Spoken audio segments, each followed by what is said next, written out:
Let's bring in Greg Sheridan, foreign editor at The Australian. Greg, what do you make of the trade deal? How significant is it?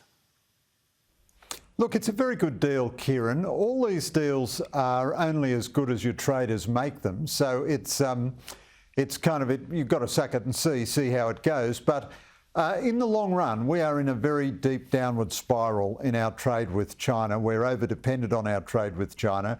We're going to need to scour the world for new markets, you know, a bit of wine here, a bit of barley there, whatever it might be. So if this gives us better access to the British market, that's good. We're very good friends with the British. We want to do things together. It's a symbolic and political sign. It's very important for Boris Johnson to show he can do real business after Brexit. I mean, it's a good result for both Morrison and Johnson, and for Australia too. And clearly a good rapport between the Prime Ministers, and a lot of close links to London via Linton Crosby and others in London. We know that, and with senior cabinet ministers. So what did you make of the overall visit, though, to Cornwall, first of all, with the G7, and then to London for those talks at number 10? Look, I think Morrison has done very well. I think this has been a very successful Australian tour. Prime Ministers travel much less now because of COVID. I must say to you, Kieran, I think there's a certain element of make-believe in a lot of what the G7 says. I think this baloney about getting to net zero by 2050, I think the Prime Minister has played that quite well. It's absolute codswallop, of course, but we don't want to end up facing carbon tariffs from Europe or anything, so we've got to go along with a good bit of that. We're going to reduce our emissions, there's no doubt about that. Nobody's going to get to net zero. It's a kind of meaningless concept. And of course, you know, China produces more emissions than the whole of the G7 put together. The advanced economies' emissions have been steady or coming down the last 10 or 15 years. But in that period, China's emissions have gone up by 70%, India's by 70%, Indonesia's by 40%. That's where the emissions growth is going to be. And they're not going to compromise their development in the interests of climate targets. So in a way, what Scott Morrison has been saying is quite true. The only way you can do any serious emissions reduction is by getting cleaner technology that is cheaper. But we've got to do a little bit of a dance and a pantomime to make sure we don't get smashed by G7 politics. And I think Morrison has kept that balance pretty well. When you say it's not realistic, the goal of net zero emissions, it's not.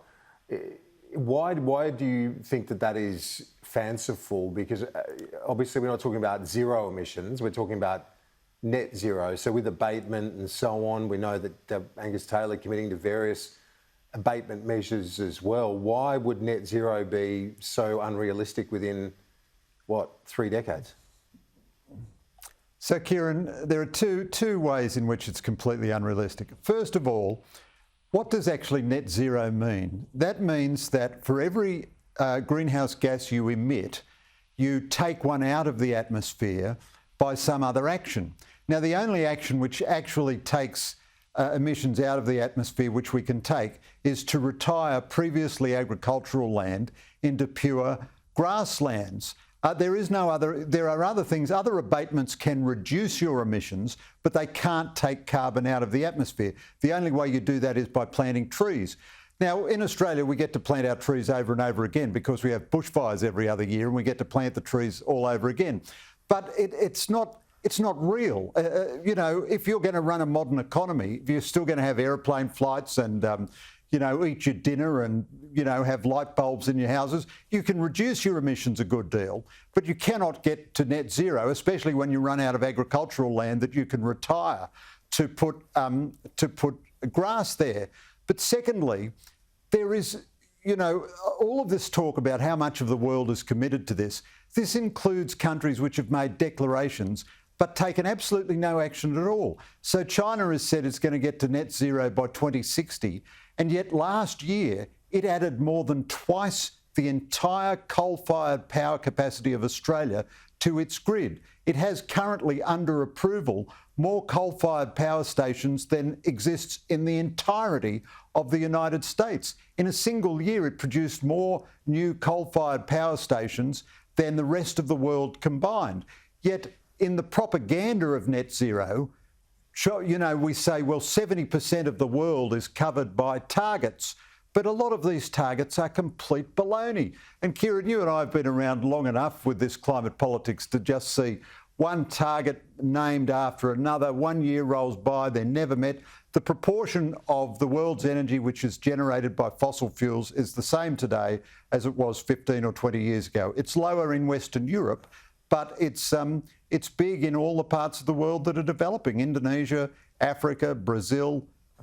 I mean, the whole thing, it's just an Alice in Wonderland sort of discussion. And I've never ever seen on the ABC or on any climate program anyone actually deal with the figures out of China and say, well, how is the world going to get anywhere near even reducing its emissions, much less getting to a notional zero, when China is increasing at such a rate?